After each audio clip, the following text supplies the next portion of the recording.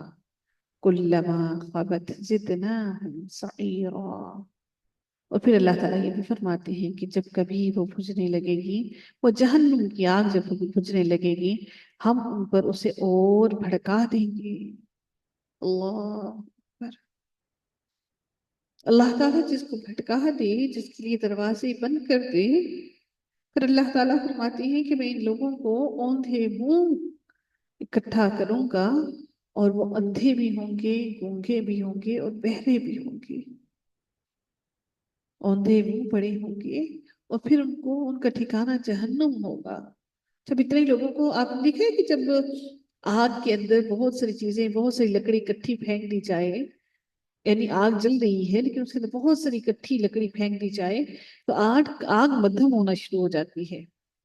مدھم ہونے کے بعد جب تک کہ وہ لکڑی گرم ہوتی ہے، باقی اس وقت تک وہ مدھم ہوتی ہے، پھر یکدم وہ شعلے پکڑتی ہے۔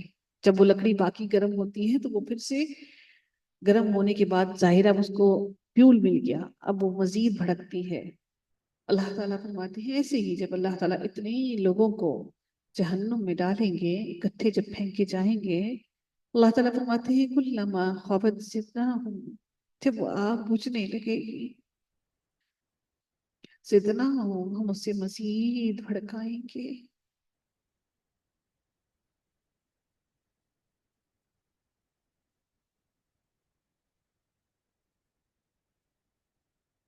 آگ کو بھڑکنے کے لیے آکسیجن کی ضرورت ہے نا، صرف ایک آکسیجن کی ہی زیادتی اللہ تعالیٰ بس کرتے ہیں، تو آگ کتنی زیادہ بھڑک اٹھے گی۔ ذالک جزاؤہم، اللہ تعالیٰ اب بیان کرتے ہیں کہ جزا ہے تمہاری۔ دیکھیں جزا جو ہے وہ دو طرح کی ہوتی ہے۔ آپ کہتے تھے نا جزاک اللہ، جزاک اللہ، تو جزا تو دو طرح کی ہوتی ہے، ایک اچھی بھی ہوتی ہے، ایک بری بھی ہوتی ہے۔ اللہ تعالیٰ فرماتی ہے یہ جزا ہے ان کی، بِأَنَّهُمْ كَفَرُوا بِآيَاتِنَا، یہ اس وجہ سے جو انہوں نے ہماری آیتوں کے ساتھ کفر کیا۔ بڑی آرام سے آ کر میں اکثر اوقات مجھے ایسے میسیجز آتے ہیں کہ فلاں آیت میں قرآن کی اللہ تعالیٰ نے یہ چیزیں حلال کر دی ہیں، ہم یہ بھی کر سکتے ہیں، ہم یہ بھی کر سکتے ہیں، ہم یہ بھی کر سکتے ہیں۔ اس کا پچھلا اور اگلا کانٹیکسٹ کبھی بھی جاننے کی کوشش نہیں کرتے۔ بیچ میں سے کوئی بھی آیت اٹھا کے آپ کسی ایک آیت کو بیچ میں سے اٹھا کے کسی پورے کے پورے تھیم کی انٹرپریٹیشن نہیں کر سکتے until and unless you don't know what was behind that ayah and what is the next to that ayah. even کہ ہم عربک کو ہم قرآن کی گرامیٹکلی ہم جب وہ کرتے ہیں تو اس کا پیچھے کہیں نہ کہیں ربط بن رہا ہوتا ہے۔ تو پھر کیسے آپ ایک آیت کو اٹھا کر کسی چیز کو حلال یا حرام کر سکتے ہیں؟ ہم نے دیکھا ہے کہ پورا رکوع اللہ تعالیٰ نے ایک ایک ٹاپک کو ایکسپلین کرنے کے لیے پورا رکوع بیان کیا ہے۔ تو how you can explain a concept with only one sentence؟ یہ تو بالکل وہی یہودیوں اور عیسائیوں کی باتیں ہو گئی، اپنے مطلب کی چیز جیسے جہاں توڑ مروڑ کر پیش کر دیا۔ ہمارا بھی حال بالکل انہی جیسا ہوتا جا رہا ہے، اپنے مطلب سے جیسا جہاں آیتوں کو توڑ لیا، جیسے چاہا اس کی انٹرپریٹیشن کر دی۔ اس لیے ضروری ہے ہم سب کے لیے کہ ہم اس قرآن کے علم کو سیکھیں، اندھے ہو کر ہر کسی کو فالو نہ کرنا شروع کر دیں۔ سخت آزمائش ہے، فتنے کا دور ہے، دجالی فتنہ ہے، سخت آزمائش ہے۔ اللہ تعالیٰ فرماتی ہے یہ جزا ہے، ذَلِكَ جَزَاؤُهُمْ بِأَنَّهُمْ كَفَرُوا بِآيَاتِنَا وَقَالُوا أَإِذَا كُنَّا عِظَامًا۔ اللہ تعالیٰ مزید ارشاد فرماتے ہیں کہ یہ سب ہماری آیتوں سے کفر کرتے، اور اس کہنے کا بدلہ ہے کہ کیا ہم جب ہڈیاں اور ریزے ریزے ہو جائیں گے پھر ہم نئی پیدائش میں اٹھا کھڑے کیے جائیں گے۔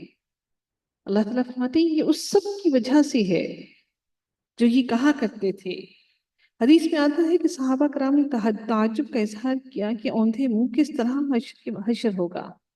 رسول اللہ صلی اللہ علیہ وسلم نے فرمایا جس اللہ نے ان کو پیروں سے چلنے کی قوت عطا کی ہے وہ اس بات پر بھی قادر ہے کہ انہیں منہ کے بل جلا دے۔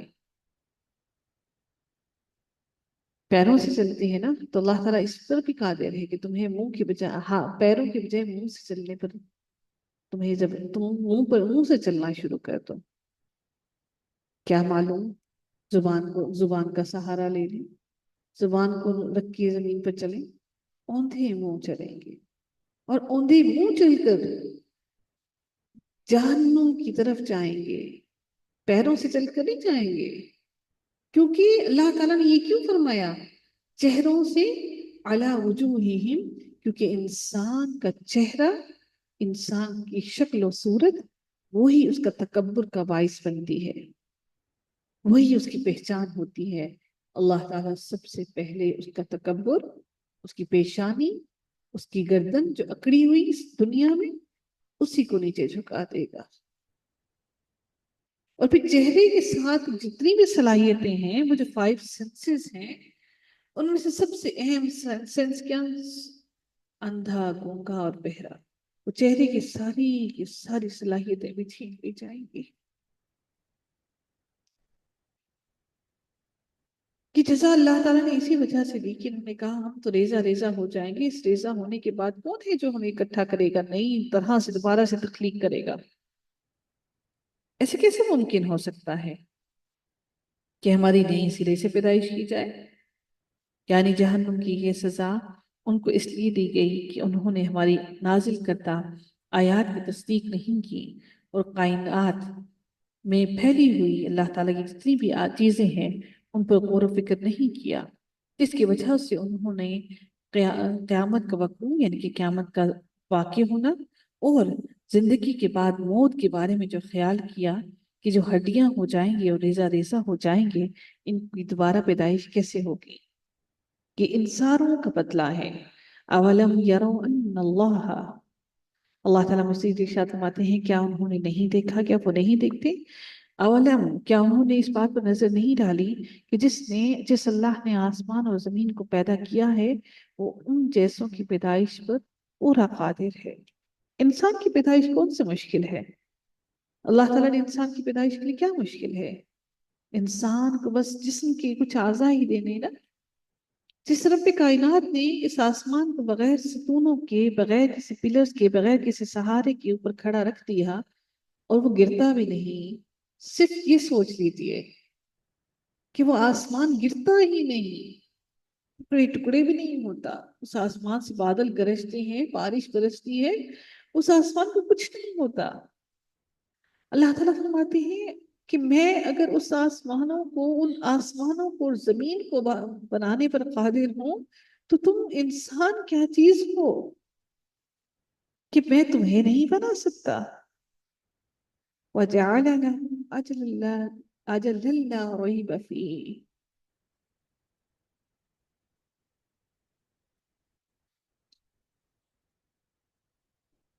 اسی نے ان کے لیے ایسا وقت مقرر کر رکھا ہے جو شک و شبے سے یکسر خالی ہے۔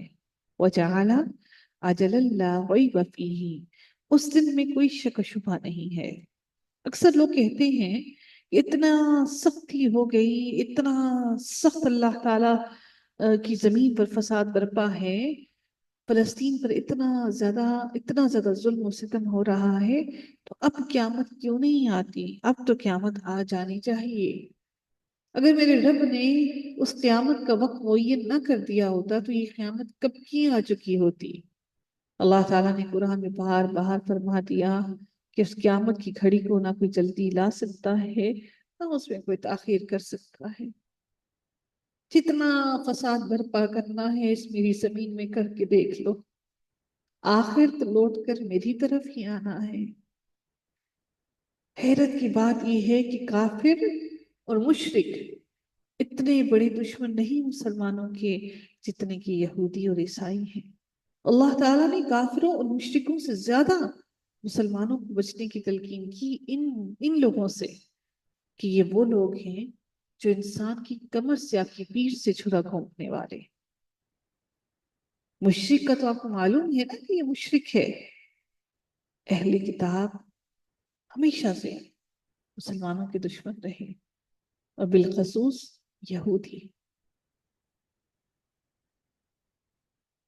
اگر آج یہ مسلمان فیس کر رہے ہیں تو یہ ہماری کوتاہیاں کمزوریاں ہیں۔ وَجَعَلَ لَهُمْ أَجَلًا لَا رَيْبَ فِيهِ، اور اس رب کائنات نے وہ جو قیامت کا دن بنا دیا اس کے آنے میں کوئی شک و شبہ نہیں ہے۔ فَأَبَوْا الظَّالِمُونَ إِلَّا كُفُورًا، لیکن ظالم لوگ انکار کیے بغیر رہتے ہی نہیں۔ ایک سوال میرے پاس آیا، ہم نے کہا کہ اچھا ہم اگر ایسا سب کچھ کرتے ہی ہیں، ہم پیروں کو مانتے ہی ہیں، اگر ہم میلاد مناتے ہی ہیں تو ٹھیک ہے، اللہ نے ہمیں جہنم میں ڈالا تو ڈال ہی دے، اللہ نے ہم پہ عذاب لانا ہے تو لے ہی آئے۔ یہ ہم مسلمانوں کے منہ کے الفاظ ہیں، یہ نہیں کہتے کہ اگر ہم غلطی پر ہیں تو اللہ ہمیں ہدایت دے دے۔ میں نے ایسے لوگوں کے منہ سے یہ نہیں سنا۔ کیا ہمارا تکبر ہے یہ؟ ہم کس کو چیلنج کرتے ہیں؟ نعوذ باللہ، اللہ تعالیٰ کو۔ اللہ تعالیٰ ارشاد فرماتے ہیں قُلْ لَوْ أَنْتُمْ تَمْلِكُونَ خَزَائِنَ رَحْمَةِ رَبِّي إِذًا لَّأَمْسَكْتُمْ خَشْيَةَ الْإِنفَاقِ۔ اللہ تعالیٰ ارشاد فرماتے ہیں